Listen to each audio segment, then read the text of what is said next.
This is why overpenetration doesn't matter as much as you think it does.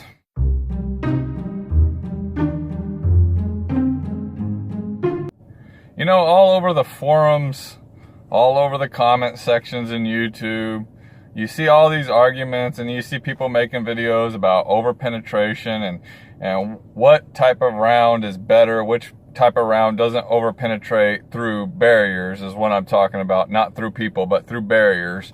A lot of people argue that the AR-15, the 223, and the 5.56, that they won't overpenetrate as bad as shotguns and slugs and double-aught buck. The reason this is bullshit is because it depends on what the barrier is. Are you sure that you're going to be shooting through sheetrock? I mean, are you absolutely sure that that's going to be your backdrop?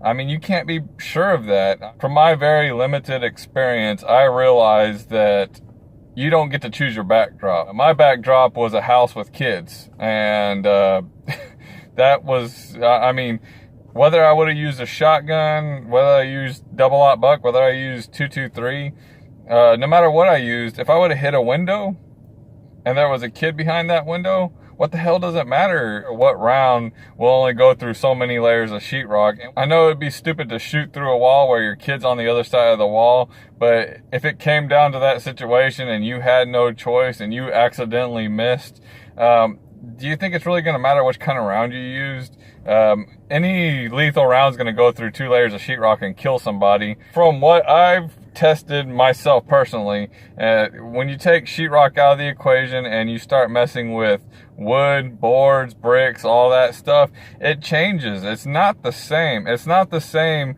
for every single type of round. For example, here's, let me see if I can get this on camera. Here's a 1-ounce slug. This is a 3-inch Magnum slug, Remington Magnum slug. This went through 5 inches of pine wood. I've also tried with the PDX-1 segmenting slug, and it only went through 4 inches. It did not make it past 4 inches. So if you were to hit a stud in a wall, you're pretty much going to have no energy left with a PDX-1 segmenting slug. If you choose the right slug, you're not going to have that much energy left to make it through that 2x4 if it's at a 4-inch angle. And I tested it 5 times to make sure that I had repeatable results. On that same day, I shot this. This is a XM193. And I shot that through 10 inches of pine wood, 10 1-inch pine wood boards this 223 went through. It tumbled and all that stuff, but it just kept going through. Then I tried the PDX-1 223 South Point, and it went through 6 inches of boards. So either way, the AR will go through more boards, and whenever you space out sheetrock, yeah, you might get different results depending on what kind of load you use, but none of this matters because you're not going to get to choose what the backdrop is.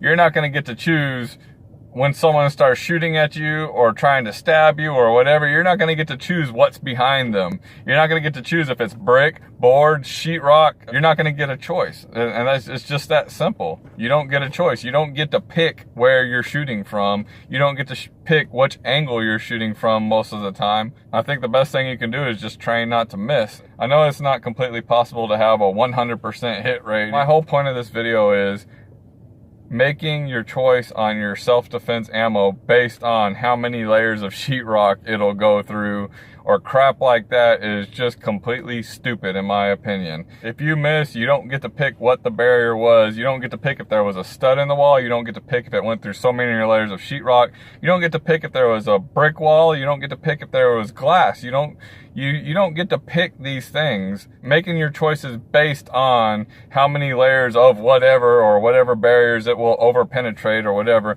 is completely subjective to the round, and each round will go through different barriers in a different way.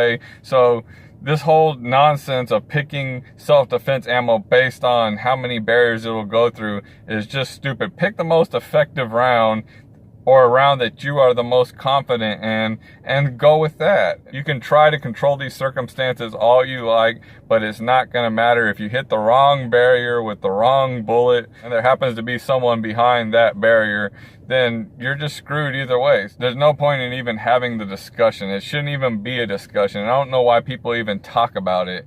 Anyways, I'm done with my rant. That's all I wanted to say. See y'all guys.